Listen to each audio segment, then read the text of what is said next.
Today's video might get me canceled, like all my other ones. But today I'm going to tell you guys my first ever story time on YouTube. Please, somebody link a good lawyer and a GoFundMe below for when I get sued for telling this story time. But let's just get into it. Today's story time is about how I got dropped from my first ever agency. Now, this is one I've wanted to tell for a while, but the subject was sore. It was raw. It was like a knife to my back. But the more and more that I actually talk about it to people, the more and more fucked up it seems. I feel like it should have never happened. I feel like it just was wrong and unethical. So let's just get on into it. Let's just rewind all the way back to summer of 2023. I am a broke, corporate baddie, single mother, bad bitch. The baddest bitch, matter of fact. I decide, like everybody else, corporate money is not enough. I fucking hate it here. I hate working. I need a hobby. So I do like any other fucking Gen Z chronically online ass bitch does, and I opened up TikTok and I'm like, you know what? I'm fucking done watching these videos. I'm gonna just start posting. I post 3 times a day. I'm like, fuck it, let's see where it goes. I'm posting the most boring content ever, literally the worst videos. Keeping it very cute, very classy, you know, she's a mother, she's a corporate baddie, just boring videos in my opinion that I would never watch. Now one day I get tired of being boring. I'm like, I'm an unhinged bitch. Let me show these people the real me. I think I had like 2,000 followers at this point. I'm like, you know what? These 2,000 people are rocking with me. They've been here for the last 3 weeks of me posting. Like, let me just show them the real me. But one day it's like the ass crack of dawn. It's like 6 a.m. Me and Gigi are walking outside. I have all these fucking bags on me. Like literally, I'm carrying like 8 billion bags. I got titty milk on me. My coochie is literally hot as fuck. My kid came home from daycare in the wrong clothes. She literally had a diaper on, no pants. And I'm like, you know what? Where the fuck is my baby daddy at? This is some straight bullshit, as thought any single mother on a fucking hot June day. So what do? I do what a Gen Z does. I open up my phone and I fucking told the world. I'm like, listen, my boobs are sweating. I'm hot as fuck. My titty milk is sagging. My left titty is fucking dragging from breastfeeding. Like, bitch, I'm telling you guys the real truth. I post my video. I go about my day. I'm like, whatever, who cares?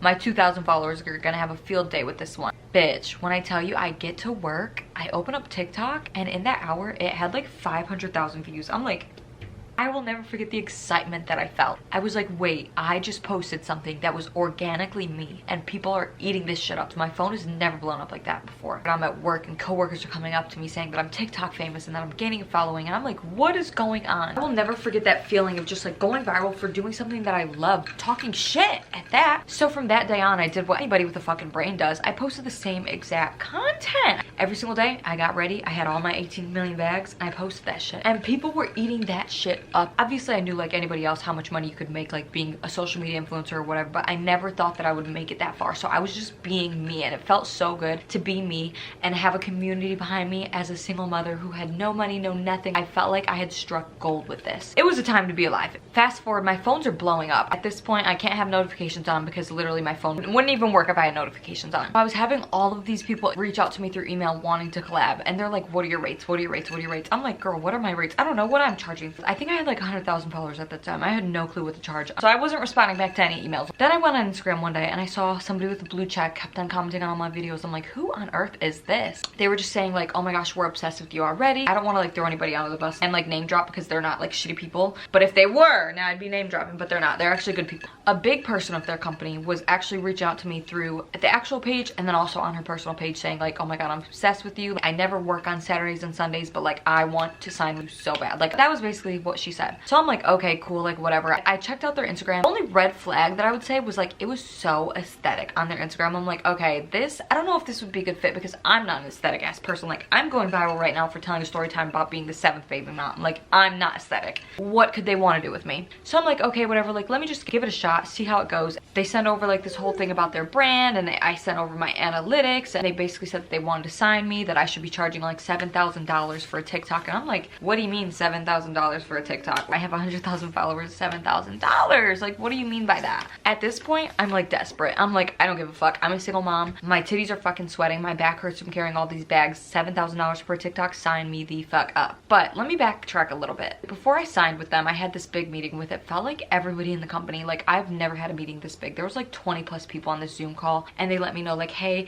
on this Zoom call, we're all really like obsessed with you. Like we, not obsessed. They were basically just like, we really are rooted in like making sure that you're successful. So a lot of us are going to be on the meeting. And it made me feel so whole that so many people cared about my success on this app that I wasn't even taking serious. The meeting went so well. It went so amazing. The only red flag that I would say at the end of the meeting, which I feel like you should have started with this, but at the end of the meeting, she looked me dead in the eyes. She said, we want to have you on our team bad. I hope that you want to be on our team. But the only thing is that we need to know, do you ever plan on getting back with your baby daddy? And I'm like, no, what do you mean? Like, why are you even asking that? She was like, okay, good, because if you do, then I don't see a relationship continuing with us anymore. And at the time, I was like, okay, cool, like, I don't give a fuck. Why would you bring that up? My baby daddy lives 10 states away. I hate him in real life at that point in time. I'm like, no, I'm not getting back with this man. Like, why would you fucking ask me that? If I knew back then what I know now, then I would have never signed on the dotted line with them, because to me, signing up for something like that is literally just asking for issues. First of all, I feel like your relationship status should not matter who you're signed with. Nobody should really give a fuck about that, which I see both sides, don't get me wrong.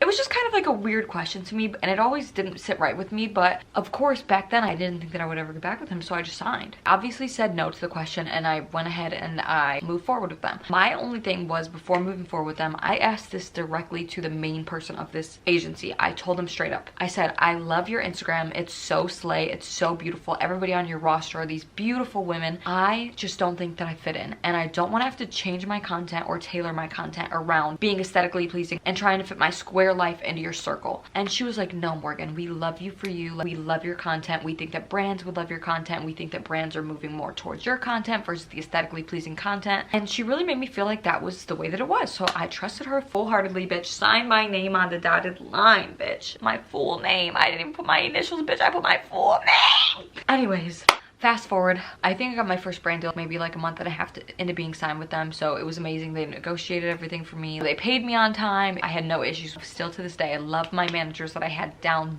bad, okay? Like, they are like your main point of content. You have one manager who pitches you to all these brands, and then you have another manager who manages like all of your dates and like making sure you're on time with your shit. And literally still to this day, we talk so often. So I just want to make that disclaimer that I literally love them. I'm so thankful for everything that they did. As an agency as a whole, they know they did me dirty. I don't care what anybody says. So let's just get into the tea. Months are going by. I'm getting good brand deals, but I'm also noticing that, one, they get 20% of all your earnings. So you can get a $20,000 brand deal. That's awesome. That's amazing. But you got to give them $4,000 of a pot immediately. You need a good agency because you don't want to be giving your money to just anybody. In my experience, I felt like I was making them a lot more money than they made me. This might not be facts, but I will say you have your business email and people reach out to your business email, and that's great. That's amazing. If brands are reaching out to my business email, it kind of sucks that I'm having to still give you 20%. I get it, because that's how the game works. Like, you are doing that back end of the work for me. My managers with them personally, I would have given them 50%. Like, I love those bitches down bad. I still to this day love them. But I felt like all the things that I was getting pitched to, I wasn't really getting these brand deals very often. Unless I'm like totally wrong and like that's not how the system works, but I felt like I was getting a lot more input emails than output emails. So meaning I felt like a lot of the brands were reaching out to me specifically instead of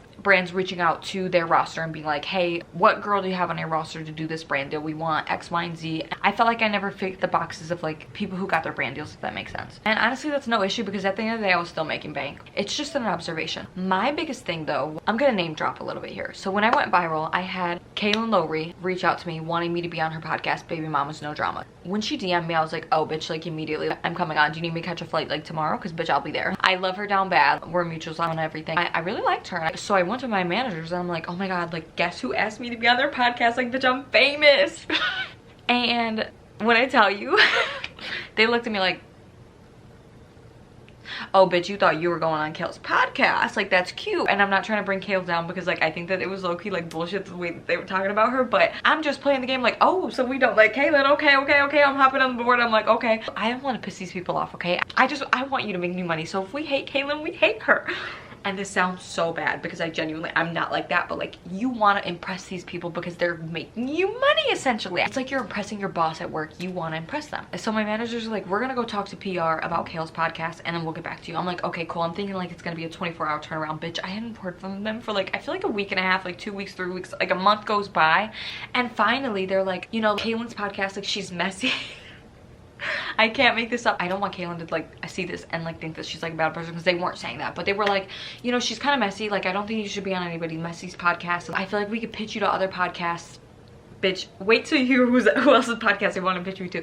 But I'm like, okay, this was kind of my first red flag where I stepped back like, whoa. If you think Kaylin's messy, take me off the roster. This isn't gonna go good. Take me the fuck off. Can't resign, unsign my name, get me an eraser. I know it's in pen, but get me an eraser, okay, honey? I will work this out. Scratch it out, cross me off, scratch me off like a scratch off. I'm done. But I didn't say any of this. I'm still trying to impress them. I'm still trying to make my square life fit into their circle. So I'm like, no, I'm a clean aesthetic girly. It's okay, like, you know, maybe Kaylin, like, she is messy. I'm like, she is messy. You're right. I watched Teen Moms, mind you. I was like fucking 12. I didn't know what the fuck went on in Teen Moms. A couple weeks go by and Keita Rose DM me on Instagram. She's like, hey girl, I want you on my podcast. Like, can you fly out to Dallas this weekend? I'm like, okay, bet. I've never heard of Keita Rose a day in my life, low key, like, but I started like kind of looking at her page and I'm like, okay, she's a clean aesthetic girly. Like, she has no drama, no nothing. And by this time my page was like rooted in drama, so I'm like, anybody looks clean compared to me, but Keita Rose really looked clean to me. So I give her my manager's emails. I'm like, hey girl, like, this is their email, reach out to them, please do, because I've been dying to go on a podcast.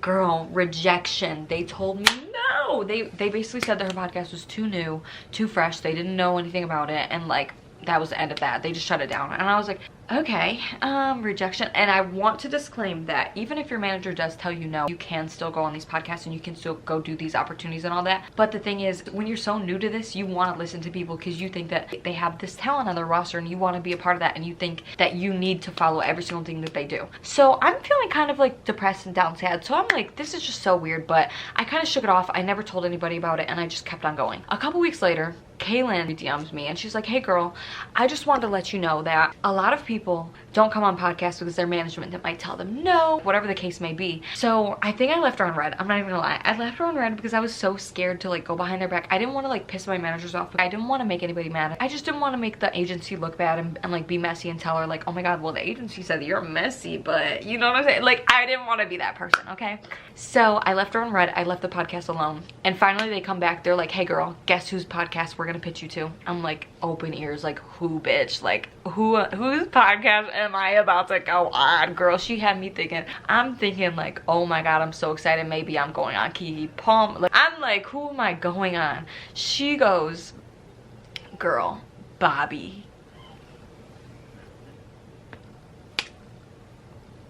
Oh, so Morgan Bailey, the 18th baby mama, the titty milk stained shirt, the sweaty coochie girl from Detroit, Michigan, is going on the podcast of the Bobby Altoff a week after Drake. Please be so fucking for real. So I'm like, okay.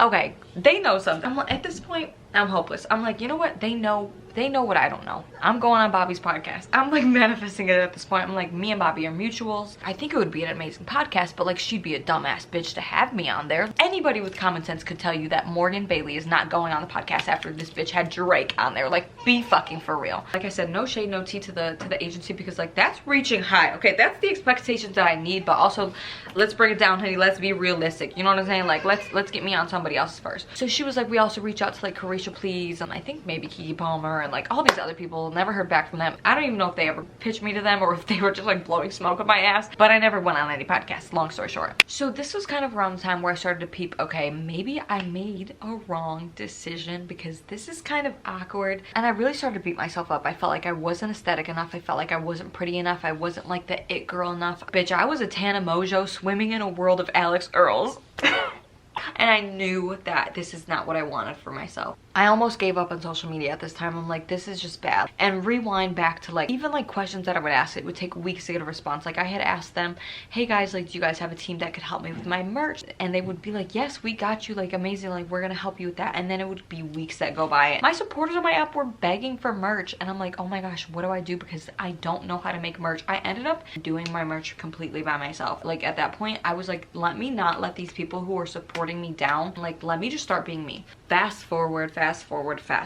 My baby daddy comes down. And this is where the internet started to hate me. And I partially think that if I would have been with a different team at the time, I would have never gotten so much hate. because I went to them. We would have a meeting every other Wednesday, so I went to them on this Wednesday and I said, you guys, my kid's dad is in town. I feel like I'm not showing a part of the life that I really want to show. At this time, like, my life had become not just me and Gianna. I would be posting my coworkers, and I would be posting daily vlogs, and I would be posting my family, and it was a lot more than just get ready with me. So it almost felt like I was lying to the camera every single time that I would turn it on, and I would know that he was here, but I couldn't say like, oh, he's here. So I told them, I said, you guys, I really want to just let my followers know that he's here, but I want to make it clear, like, I don't want to get dropped, because I remember specifically that if I ever signed with you guys and I got back with him, then I wouldn't be signed with you guys anymore. And I made it very clear. I said, we're not together, like, he's just in town. They were like, no girl, like, it's been such a long time, I feel like it's perfectly fine if you post about him or if you don't post about him. Like, it's your life, nobody's gonna drop you, it's fine. So I'm like, okay, bet. I got that out of the way. I felt like I did my due diligence on my end with them.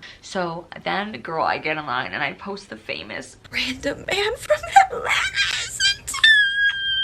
Risa Tisa blocks me. All hell's breaking out. The internet is bashing me, okay? They hate me at this point. So I'm just like, oh my goodness, this is insane. Like, at that time, I'm not gonna get into the specifics of it, but me and my kid's dad were like not together. We were like kind of like working things out, like just trying to figure out like what we were gonna do, what co-parenting would look like. You know how situationships go, okay? I don't have to get into that. Anyways, he ends up leaving, going back to Atlanta. So fast forward, I get an email. It's from this girl who has a podcast on iHeartRadio, and she's like, girl, I've been trying to reach out to you and Risa Tisa. I want you guys on my podcast, and I want to do like a whole live audience podcast where we talk about dating in Atlanta. And I'm like, you know what? At this point, I'm there. I don't give a fuck. Don't even send over the details. I am there. So I take this to my management team and I'm like, you guys, finally, I got something that you guys are gonna love. I'm like, I'm going on iHeartRadio's podcast. What do you guys think? And bitch, I thought they were gonna jump for joy. When I tell you, they literally were like, okay, cool, we're gonna take it. We're gonna talk to the PR about it. I'm like, okay, PR is gonna swallow this up. I'm like, they are going to love this. When I tell you, the report that they sent on her was kind of like, it was so bad. They basically were just like, she's a nobody and we don't want you on her podcast. That's really basically what they said. So I'm like, at this point, I'm like, no.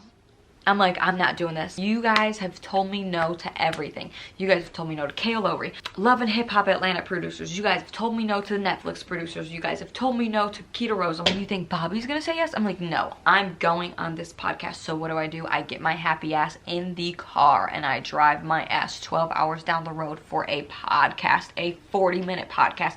That's how desperate I was for an opportunity. So at this point, I was just like so desperate to be seen like in a different light other than like just on TikTok on like somebody else's page, because I feel like on podcasts you can express yourself really well and people can kind of get to know you more. By this time I had been doing this over a year. I hadn't been on a single podcast. I hadn't done a single collab with a single other influencer. I hadn't been on a brand trip. I didn't do anything. There comes a time where you just have to make your own decisions. So I'm like, you know what, let me take my ass to Atlanta, Georgia. Let me fucking do this podcast. And when I tell you, the podcast went amazing. The girl was the sweetest girl ever. But I always kind of knew deep down that I felt like when I went on that podcast, after that it was just going to be an issue. And boy was I correct. Oh, after the podcast, I'm not gonna lie, this is where I fucked up a little bit. When I went down to Atlanta, Georgia, I was like, no contact with my baby daddy. It doesn't even fucking matter. But long story short, we get in contact. We ended up going to Florida together. Ooh, child, we were in the ghetto. And what's funny is like we were really co-parenting, but like our co-parenting just fucking looked at, like, you can't fucking tell somebody what their co-parenting should look like. You really just can't. Anyways, so we're in Florida. This is when the internet really just like started to hate me. Like, there were so many lies going around about me, like saying that I called kids ugly and saying that, like, just all this shit, like basically just saying that I was a terrible person, I was a terrible mom, like I deserved nothing and good in life. I'm like, okay, this is like a bit harsh or whatever. This is where I reach out to them and I'm like, hey, you guys, I'm in some deep shit right now. And I was finally kind of vulnerable enough and I was really going through a lot. And I basically reached out to them. I was like, hey, like I'm going through XYZ. I'm being extorted. Like I basically have to be around this person or like a lot of bad stuff is gonna happen. You know, like I don't want to make this video about that. But so I told my managers and they were so sweet about it. Like they were just kind of like, I'm so thankful that you finally like let us in. Like we're gonna go back to PR. Like we're gonna figure out a plan for you moving forward. We're gonna help you get out of the situation because like you don't deserve to be in it. I'm like, okay, thank God. Like I finally got it off my chest. I finally have told somebody in my life. These were the first people who I've confided in, who I've told everything to. It felt so good to tell the truth and tell everything that had been going on these past few months. The next day comes and it's like 2 p.m. They're like, hey, like can you hop on a call? Like we want to talk to you about like what we talked about yesterday. I'm like, okay, cool. I had a pit feeling in my stomach that like this wasn't gonna go good. So I'm like, okay, I'm getting dropped.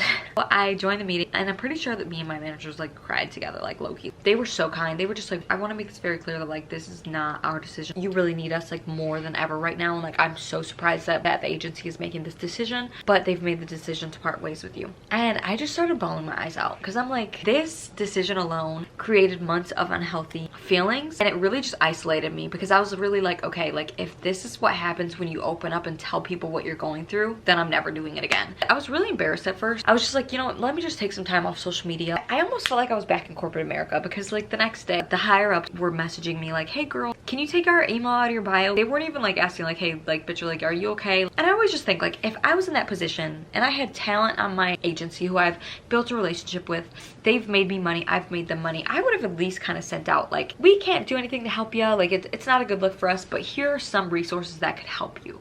And it was none of that, honey. It was really like cold. It was great doing business with y'all, like we've been wanting to get you off for a roster for a long time now, so please take the email out of your bio. And they were just like blowing me up. And mind you, at this time I had logged out of TikTok, so I was like, I don't give a fuck, like fuck your email, fuck everything about this, like I'm not logging in and seeing like a billion hate messages, kill yourself messages, like I'm not doing that to take an email out of my bio, like whatever. So days go by, I take the email out of my bio. I was like, you know, let me like be, you know, classy, let me be a woman, like let me thank them for the opportunity. I sent the main person, like the head person of it, the one that scouted me in the beginning, I sent her a long message and I was just basically like, hey, like I'm really so thankful for the opportunity, like, you guys changed my life whether you know it or not, like I was in such a dark time when you guys reached out, I'm just thankful for the opportunity. So I closed the chapter being classy, cute, and then I was just like so embarrassed. I didn't talk to anybody about it for a while. I felt like such a shame. I felt like so disgusting that I couldn't be like aesthetic and like fit their vibe, and it was really bad for myself. So I started getting into like makeup and like trying to learn my makeup like the girls did on their roster, start buying the brands that the girls would like use on their roster. It created a really bad self-image of myself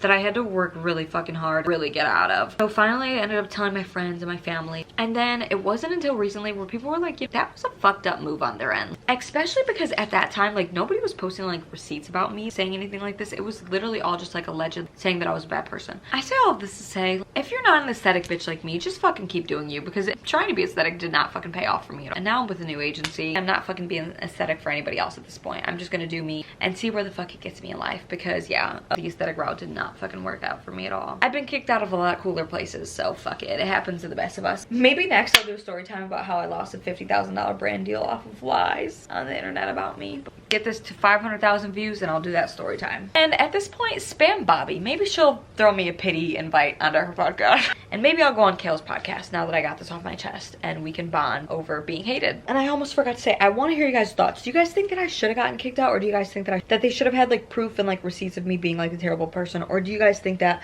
once the internet gangs up on you, it's just like root for getting kicked out of like an agency? Because I feel like you shouldn't kick people out off of like just like lies that are being spread. I think that all of those lies that people were posting about me at that time have been like debunked by now, but I don't know, maybe I'm tripping. I'm happy where I'm at. Okay, bye.